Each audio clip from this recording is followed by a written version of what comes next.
ارشاد فرمائے ان شباب ہی فیما ابلا ہو، جوانی کے بارے میں پوچھا جائے گا کہ جوانی کہاں بسر ہوئی۔ بعض نے یہاں ان جسد ہی فیما ابلا ہو، ابن حبان نے اور امام ترمذی نے جو حدیث روایت کی ہے اس میں یہ لفظ بیان کیے کہ جسم کے بارے میں سوال ہوگا، یعنی جسم کے ایک ایک عضو سے پوچھا جائے گا۔ تم سے پوچھا جائے گا تمہارے ہاتھوں نے کیا کیا، تمہاری آنکھوں نے کیا کیا، تمہارے کان کیا سنتے رہے، تمہاری زبان کیا بولتی رہی، تمہارے قدم اٹھ کے کن راہوں کا سفر کرتے رہے، تمہارے ایک ایک عضو بدن کے بارے میں تم سے پوچھا جائے گا۔ عمر کا ذکر بھی ہے اور جوانی کا ذکر بھی ہے، تو جب عمر کے بارے میں پوچھ لیا گیا تھا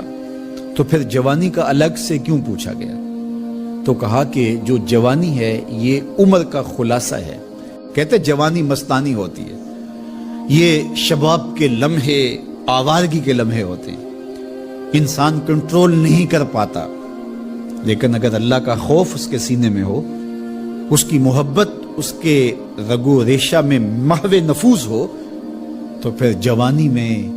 توبہ کرنے والے اور جوانی میں اللہ کی رضا جوئی کے لیے کوشاں ہونے والے اللہ کی خاص رحمتوں اور کرم نوازیوں سے مالا مال ہوتے، اور عمومی طور پہ گناہ کی زندگی جوانی کی زندگی ہوتی، اور جس نے جوانی کو سنبھال لیا اس کا بڑھاپا بھی خوبصورت ہو گیا، اور جو جوانی کو سنبھال نہ سکا تو اس کے پلے پھر باقی بچا ہی کیا۔ اسی لیے ایک روایت میں آتا ہے ان اللہ یحب الشاب التائب، اللہ تعالیٰ جل شانہ توبہ کرنے والے جوان سے بہت زیادہ محبت فرماتا ہے۔ نوجوان شخص جب توبہ کرتا ہے خوشی سے اللہ کا عرش بھی جھومنے لگتا ہے، فرشتے بھی آفریں آفریں کرنے لگتے ہیں، یہ کون شخص ہے؟ تو جوانی کی توبہ اللہ کو بہت محبوب ہے۔ اسی لیے ارشاد فرمایا گیا کہ وَشَابٌ نَشَأَ فِي عِبَادَةِ اللَّهِ، وہ جوان جس کی جوانی اللہ کی عبادت میں گزرتی ہے، کل قیامت کے دن جب کوئی سایہ نہیں ہوگا اللہ اس جوان کو اپنے عرش کا ٹھنڈا سایہ عطا فرمائے۔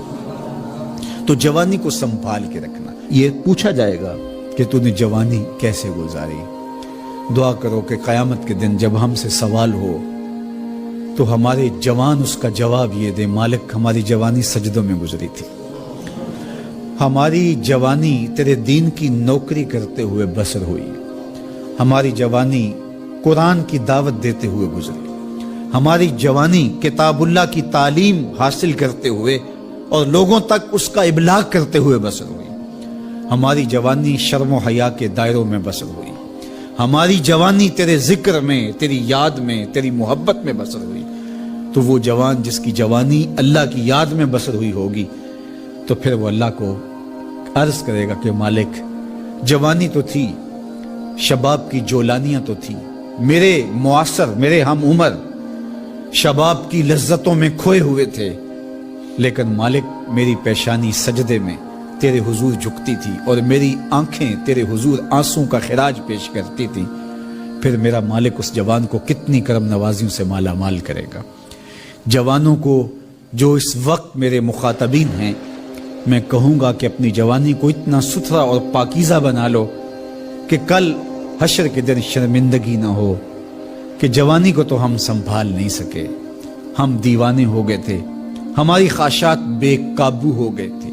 ہم اپنی عصمت کے جوہر کو محفوظ نہ رکھ پائے، ہماری نظروں سے حیا اور شرم کا جوہر اڑ گیا، اور ہم آوارہ مزاج چوکوں، گلیوں، بازاروں اور تھڑوں کے اوپر بیٹھ کے جوانی کے قیمتی لمحے ضائع کیے، کہیں یہ جواب نہ دینا پڑے